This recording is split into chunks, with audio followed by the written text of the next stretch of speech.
নবীর মেআরাজ কোন সালে, কোন মাসে, কোন তারিখে হয়েছে এই নিয়ে অনেক মতভেদ রয়েছে। ওলামা ইকরামদের বিভিন্ন রকম মত পেশ করা হয়েছে।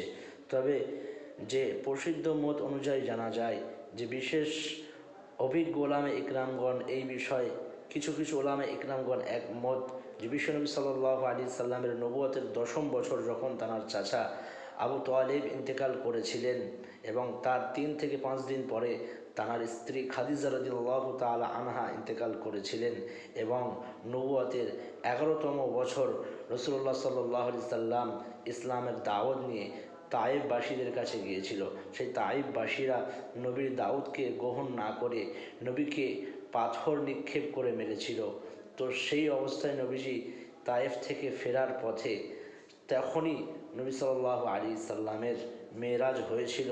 সমস্ত পরীক্ষা নিরীক্ষা দেওয়ার পরে সেই অবস্থায় নবীজির মেরাজ হয়েছিল।